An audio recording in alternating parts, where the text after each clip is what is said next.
যেমন একটা কুয়োর মধ্যে যদি কেউ পড়ে যায়, কোনো ব্যক্তি যখন যদি পড়ে গেল, সে বাঁচার জন্য তো ছটফট করে,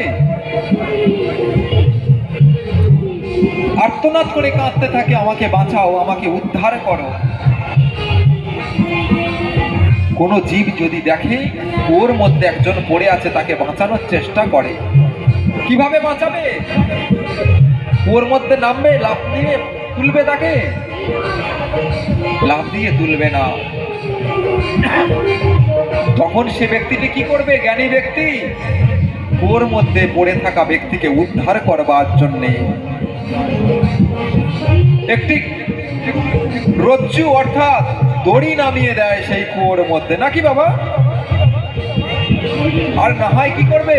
একটি সিঁড়ি বা মই এনে লাভিয়ে দেবে সেই কুয়োর মধ্যে। কুয়োর মধ্যে সিঁড়ি বা মই লাভিয়ে দিল আর রজ্জুটা নামিয়ে দিল, তখন সেই ব্যক্তি অনায়াসে সেই সিঁড়ির ধাপ পেয়ে দিয়ে রজ্জুটাকে আঁকড়ে ধরে উঠে আসতে পারবে নিরাপদ ভাবে। ঠিক তদ্রূপ আমরা এই মায়াময় সংসার, মায়ার সংসার রূপ কুয়োর মধ্যে আমরা আবদ্ধ হয়ে আছি। মহাজন বলছেন এই সংসারটা হচ্ছে কুয়ো স্বরূপ।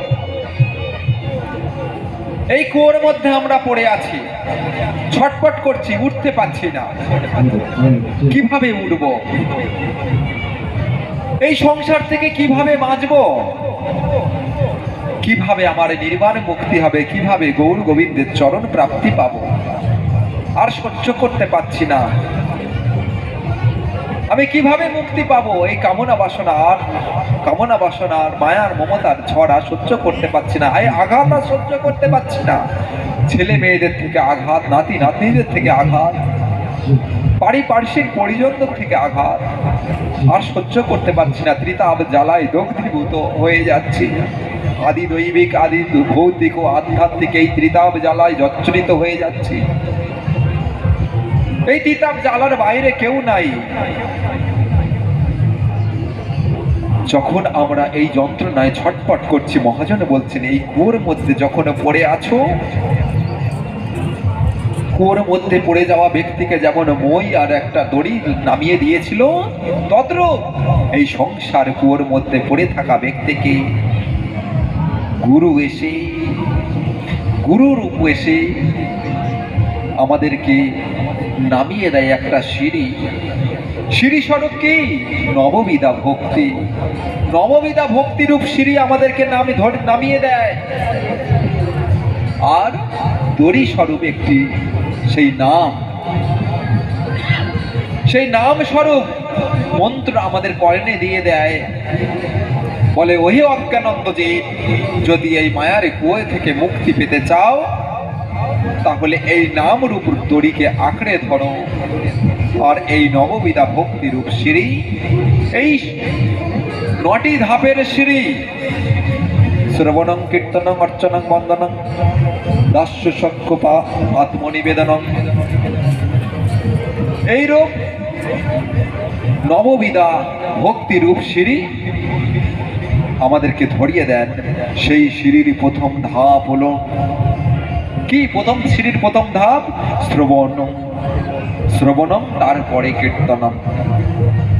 আগে আমাদের সেই ধাপে, মুক্তির প্রথম ধাপে উঠতে গেলে আগে প্রথম ধাপ হলো শ্রবণ। আগে হরিকথা শ্রবণ করতে হবে, নামটাকে আশ্রয় করতে হবে গুরুর কাছ থেকে, গুরুর নিকট থেকে সেই নাম মন্ত্র পেয়ে নামকে আঁকড়ে ধরে শ্রবণ করতে হবে। গুরু মুখে থেকে হরিকথা শ্রবণ করতে হবে, বৈষ্ণব মুখে থেকে হরিকথা শ্রবণ করতে হবে, কৃষ্ণ কথা শ্রবণ করতে হবে। একমাত্র শ্রবণই হলো ভগবান প্রাপ্তির প্রথম পথ, মুক্তির প্রথম সোপান। হরিকথা ভিন্ন,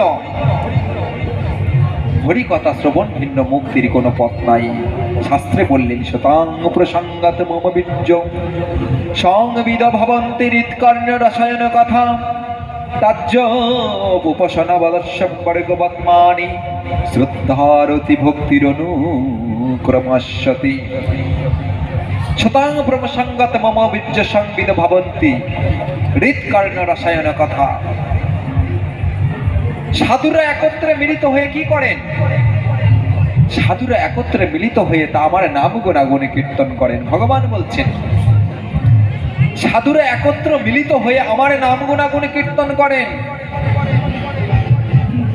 সেই সব শ্রুতি মধুর হরি কথা, কৃষ্ণ কথা যদি শ্রবণ করা যায় তাহলে কি হবে? শ্রদ্ধারতি ভক্তির অনুক্রমস্যতি, ধীরে ধীরে ক্রমস্যতি, ধীরে ধীরে ক্রমে ক্রমে শ্রদ্ধার অনুভক্তির অনুক্রমস্যতি, শ্রদ্ধার অতি ভক্তির অনুক্রমস্যতি, ধীরে ধীরে শ্রদ্ধা অতি অতি ভক্তি জন্মাবে ক্রমে ক্রমে। তাই বলছেন আগে শ্রবণ করো, হরি কথা শ্রবণ করো, সাধু সঙ্গ করো, সৎসঙ্গ করো। সাধু সঙ্গ সর্বশাস্ত্রে কয়, লব মাত্র সাধু সঙ্গ সর্বসিদ্ধি হয়। সর্বশাস্ত্রে বলেছেন সাধু সঙ্গ করো।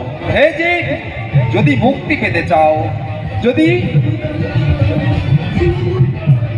যদি গৌর গোবিন্দের চরণ প্রাপ্তি করতে চাও, যদি একবারে নির্বাণ মুক্তির পথ পেতে চাও, তাহলে সাধু সঙ্গ করো। সাধু সঙ্গ ভিন্ন কোনো পথ নাই, সাধু ছাড়া কোনো মুক্তি নাই, সাধু সঙ্গ ভিন্ন। কারণ সৎসঙ্গই হলো সাধু সঙ্গ। সৎ কাহাকে বলে? সৎসঙ্গ কাকে বলবো? সৎ কথা। সৎ কথা অর্থ হলো যা চিরন্তন, সত্য, সনাতন, সেই সৎ কথা। সাধুর মুখ থেকে সেই সৎ কথা, সত্য কথা, সনাতন কথা, আদি শাশ্বত কথা, সেই ব্রহ্ম সত্য একমাত্র, জগৎ মিথ্যা, সেই ব্রহ্মের কথা, সেই সৎ কথা শ্রবণ করো। অসৎ সঙ্গে যেও না। সতের সঙ্গে প্রীত করিলে সতের বরণ হয়, অসতের বাতাস অঙ্গে লাগিলে সকলে পালায়ে যায়। সোনার ভিতরে তামার বসতে যেমত বরণ দেখি, রাগের ঘরেতে বৈদিক থাকিলে রসিক নাহিয়ে দেখি। তুমি অসৎ সঙ্গ ছেড়ে দাও, সৎসঙ্গ করো। সৎসঙ্গ করো, সাধু সঙ্গে হরি কথা শ্রবণ করো। ভগবান কোথায় থাকে? এই হরি কথায় থাকেন। নারদমণিকে একবার নারদমণি ভগবানকে জিজ্ঞাসা করেছিলেন, হে প্রভু তুমি কোথায় থাকো? ভগবান বলেছিলেন, না বসতি বৈকুণ্ঠে না যোগিন হৃদয় মদ ভক্ত যত্র গায়ন্তি তত্র তিষ্ঠামি নারদ। হে নারদ, আমি বৈকুণ্ঠে বেশিক্ষণ থাকি না। আমি যোগীদের হৃদয়ে ক্ষণকালের মতো দর্শন দিই, কিছুক্ষণের জন্য দর্শন দিয়ে আবার অন্তহিত হয়ে যায়। কিন্তু হে নারদ, আমি কোথায় থাকি জানো? মদ ভক্ত যত্র গায়ন্তি তত্র তিষ্ঠামি নারদ। হে নারদ, যেখানে আমার ভক্তরা, আমার শুদ্ধ ভক্ত, আমার প্রেমিক ভক্ত যারা যেখানে নাম গুণাগুণে কীর্তন করে, সেখানে আমি সদা সর্বক্ষণ অবস্থান করে থাকি। রাধে রাধে, জয় রাধে, জয় গৌর। তাহলে সেই সাধু সঙ্গে থেকে রসিক ভক্ত সঙ্গে থেকে রসের কথা আস্বাদন করতে হয়। কারণ সাধুরাই জানে যে কোনো সঙ্গ নয়, সাধু সঙ্গ, রসিক ভক্তের সঙ্গ করতে হবে। রসিক ভক্তের সঙ্গ করো, সাধু সঙ্গ করো। কারণ সঙ্গটা বুঝে করতে হবে। সাধু সঙ্গ করলে কি হবে শাস্ত্রে বলেছেন জানেন মা? সাধু সঙ্গ করলে, সাধু সঙ্গে করিলে বা সে কেটে যায় তার মায়ার পাশ, দিনে দিনে কৃষ্ণ ভক্তি হয়।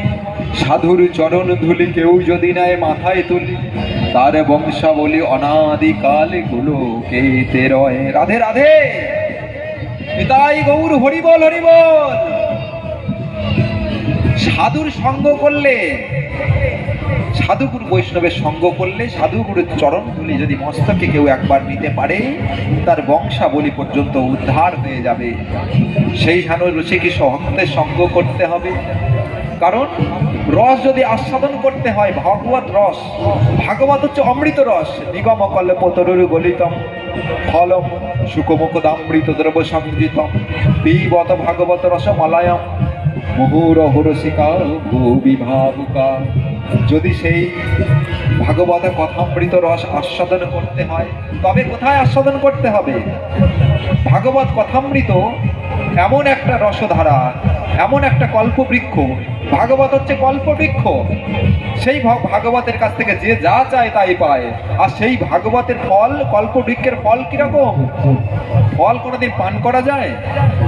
এমন ফল আছে যা পান করা যায়। আম্রফল, কত মিষ্টি ফল বলুন তো। তার মধ্যে কি অসার পদার্থ, সার পদার্থ সবকিছু আছে। তার মধ্যে খোসা আছে, আটি আছে, তারপরে শ্বাস আছে, অসার অসার সব আছে।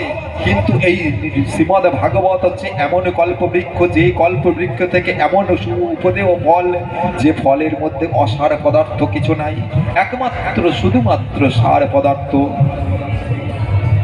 যেই সার পদার্থ, শুধু রস, যা পান করা যায়, চেবানোর প্রয়োজন হয়, শুধু ভক্ত সঙ্গ বসে সেই রস আস্বাদন করো। পিবত ভাগবত রসমালায়ম, পান করো সেই ভাগবতের রস। মুহুরহ রসিকা ভুবি ভাবুকা। সুখমুখদামৃত, সুখের মুখ থেকে সেই রস যখন ভাগবত কথামৃত সুখদেবের মুখ থেকে যখন বহির্গত হয়েছে, সেই রসটা ভাগবত কথা তখন অমৃত বর্ষিণী হয়ে গেছে, অমৃতময় হয়ে গেছে। কারণ ভক্ত যখন, শুদ্ধ ভক্তের মুখ থেকে হরি কথা আস্বাদন হয়, সেই হরি কথা অমৃত সমান হয়ে যায়। তাই সেই শুদ্ধ ভক্তের মুখ থেকে হরি কথা শুনতে হবে। আমার মতো অধম পামরের মুখ থেকে শুনলে হবে না। রসিক ভক্তের কাছ থেকে, সুখদেবের মতো রসিক ভক্তের কাছ থেকে হরি কথা শুনতে হবে। পিবত ভাগবত রসমলায়ম মুহুরহ রসিকা ভুবি ভাবুকা। যারা রসিক তারা রস আস্বাদন করে, আর যারা ভাবুক তারা সেই ভাবকে আস্বাদন করেন। তাহলে সেই রসিক ভক্তের সঙ্গ করতে হবে। রসিক ভক্ত তো সবাই হতে পারে না। রসিক ভক্ত হতে গেলে রসিক ভক্তের সঙ্গ করতে হবে। কারণ রসিক ভক্ত বড় কঠিন। রসিক রসিক সবাই কহে, সবাই তো রসিক নয়। ভাবিয়া বনিয়া গুজিয়া দেখিলে কোটিকে গুটি হয়। সখী হে, রসিক বলিব কারে? বিবিধ মশলা রসতে মেশালে রসিক বলিব তারে। রসে পরিপাটি সুবর্ণের ঘটি সম্মুখে পড়িয়া রাখে। খাইতে খাইতে পেট না ভরিবে, তাহাতে ডুবিয়া থাকে। সেই রস পায় রজনী দিবসে অঞ্জলি পুরিয়া খায়। খাইতে খাইতে খরচ করিলে দ্বিগুণ বাড়ে, উছালিয়া বহি যায়। চণ্ডীদাস কয়ে, শুনো রসবতী তুমি যে রসের কূপ। রসিক যে জনে রস না পাইলে দ্বিগুণে বাড়িয়ে ধূপ। রাধে রাধে। যদি রসিক ভক্ত যারা, তারা সবসময় রস আস্বাদন করে। কোথায় করে? মাছিও কিন্তু রস আস্বাদন করে বাবা। রসগোল্লার দোকানে গিয়ে দেখবেন, মিষ্টির দোকানে রস আস্বাদন করে। কোন মাছি রস আস্বাদন করে খুব আনন্দের রস আস্বাদন করে। কোন মাছি দেখবেন, অনেকগুলো মাছি ওর মধ্যে রসের মধ্যে পড়ে আছে। তারা রস আস্বাদন করতে গেল বটে, কিন্তু রস আস্বাদন করতে গিয়ে নিজের প্রাণটাই হারিয়ে ফেললো। নাকি গিয়েছিল তো রস আস্বাদন করতে, কিন্তু সেই রসের মধ্যে আস্বাদন করতে গিয়ে এমন ভাবে আস্বাদন করলো, তার পাখনায় রসটা লেগে গেল, আর সেই রস থেকে আর উঠতে পারলো না। তাহলে কি রস আস্বাদন করা তার হলো? গুবরে পোকা যদি মধু আস্বাদন করতে ফুলের মধ্যে যায়, কেমন হয়? সে রস আস্বাদন করতে পারে? মধু আস্বাদন করতে পারে? মধু আস্বাদন করে কে? মৌমাছি। মৌমাছি যারা হয়, তারা মধু আস্বাদন করতে পারে। সেই রকম মাছি যারা চালাক মাছি, তারা রসের মিষ্টির উপরে থেকে বসে রস আস্বাদন করে আবার আলতোভাবে উঠে চলে যায়। ঠিক রসিক ভক্ত যারা, তারা রস আস্বাদন করে, তারা রসের মাপ জেনে গুরুচরণ আশ্রয় করে তবে সেই রসের আধারে প্রবেশ করে। নয়নে নয়নে রাখিবে প্রীতি, নয় রাগের উদয় ওই সে রীতি। রাগের উদয় বসতি কোথায়? মদন মাদনে শোষণে যেথায়। মদন বসে বাম নয়নে, মদন বসে দক্ষিণ কোণে নয়ন। মদন বসে বাম নয়নে, মদন বসে দক্ষিণ কোণে। মোহন শোষণ বানে